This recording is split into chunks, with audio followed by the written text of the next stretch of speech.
So Alex, with the so Nintendo's come up with some big news lately. Like they've cut the 3DS's price by $80 after like what 5 months of it For being four. That's right. And a lot of people are happy, but some are upset. Mostly the early buyers. And honestly, they shouldn't complain for one reason. Do you know the rule in in the tech world when you buy something early? no, I have no idea what it's called. Generally, like when you buy something. The moment you buy something, it's immediately lowered down in price from when you bought it. True for TVs, computers, handheld gaming systems too. So honestly, when it didn't matter the fact that it's cut, it was gonna get cut eventually, and it doesn't matter. And plus, Nintendo they shouldn't complain either because Nintendo's make trying to make it right by them by giving them 20 free games. I don't know. It's just mostly early adapters complaining. Otherwise, most people are pretty happy about the price cut, and so am I. Hmm. Oh, and a tip for anyone out there who doesn't have a 3DS yet: before the 11th, go to Best Buy, buy a 3DS at 250. Come back on the 12th, get the reduction. Make sure you signed on to the 3DS shop before time's up, and you'll be an ambassador and you'll save $80. Because that's honestly what I did. And it's perfectly legal too. It's legal too. Best Buy doesn't mind it, and I do feel a little guilty, like taking advantage of their of another buyer's policy in order to get something that other people are supposed to be getting. But at the same time, I just want Metroid Fusion. So yeah, I don't know. Judge me as you will, I guess. I don't blame you for any judgment I receive. Hmm. So yeah, other than that, that's pretty much it for Nintendo. Nintendo's doing fine with the 3DS otherwise, and honestly, some people have been like saying the 3DS has been selling badly. But honestly, if you compare the numbers to the DS in its first few months of sale, they're pretty much the same as the 3DS. So I don't know. Maybe people are being hasty. Maybe people aren't looking at numbers. I don't know. But I'm just saying, Nintendo's doing fine. No reason to worry. Enjoy the price cut. So Alex, you had a few things you wanted to talk about. Oh yeah. Mainly the first thing that I see that annoys me, especially when people like journalists for Game Informer and IGN do it.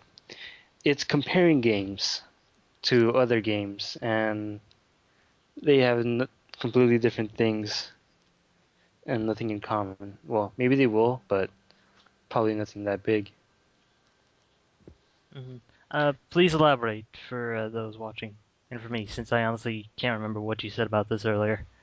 Well, the main example, like, there's a lot of people that say, oh, well, this is just probably a fanboy thing, but oh, Call of Duty is better than Halo because of this and this, and Halo better than Call of Duty because of this and this. But honestly, if you do take the two games apart and break them into how they play, gameplay style and their online multiplayer and everything, you'll see that they're completely different. Like, Halo has the better storyline. I know that's an obvious one. Well, hmm. But then Call of Duty has the better multiplayer, and that's because, you can level yourself up to get better guns with your own attachments and everything. While in Halo, all you can do is just, pick up whatever gun the game already has made for you. Well, also the Halo has that map creating system, so there's another difference there. Yeah. Yeah. And then another thing too that sort of bugged me because one of my friends did this. I'm not going to say his name just to protect his identity, Mm. but basically he was talking about what's that game called? Skyward, I think it's called. No? Skyrim? Yeah, Skyrim. Thank you. He was talking about Skyrim and how like, oh, you should check it out. It's a good game. It's on par with Oblivion, and it's better than Borderlands. And then right there, it just clicked to my head that you can't really compare Oblivion with Borderlands because first of all, one is just pure RPG, and the second one is A RPG. shooter Yeah. with I some mean, RPG elements sprinkled in. yeah, and by saying sprinkled in, we're just giving it a compliment by saying that. Hmm. Yeah, I get what you're saying. Like comparing some very different games, some people tend to do that, and that does irk me too. It's just like, why would you compare those games? I don't know. It Well, differs from case to case, though. well, it could be accidental too, just because people think, oh, look, these two are both in the shooter genre, they're easily comparable. But as we see, that's a completely different thing. Yeah, It's like, sometimes it's true. They are sometimes some games are easily comparable. Like if a game's in the same series, then yeah, you can compare them. But if they're in different series, there can be some major differences that might appeal to some people and drive away others. yeah, like Legend of Zelda. If you can compare all the Legend of Zelda games, you can actually compare it pretty easily. Like, oh yeah, Ocarina of Time had this and Wind Waker had that, and that's why I like Wind Waker. But if you're trying to compare Legend of Zelda to say another action adventure game, like I don't know, I don't really know that many, but you'll see that there are pretty much really big differences. Mhm. Exactly, because most developers don't want to copy each other usually. They don't like that, especially if they copy each other too much. Lawsuits could happen, but rarely they do. Like actually, there is one case where you can compare a game to Legend of Zelda. It's Darksiders. Oh yeah, that's true. Yeah, it's pretty much. It feels like Darksiders combined with God of War, but most people have already said that. But that's a different thing entirely. Let's see. Anything else you have to say on the subject of comparison when it comes to game reviews, articles, and such like that?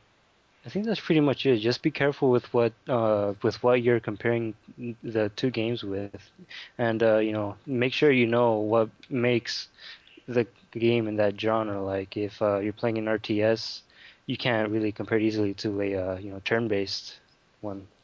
Yeah, and yet some people do make the comparisons. I don't know.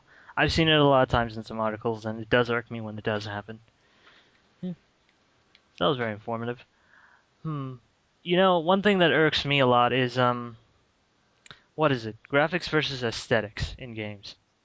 Because I don't know. A lot of people, because I hear some weird things like you need high quality graphics for a good game. Like it's why a lot of people went to the Xbox 360 instead of Nintendo this generation.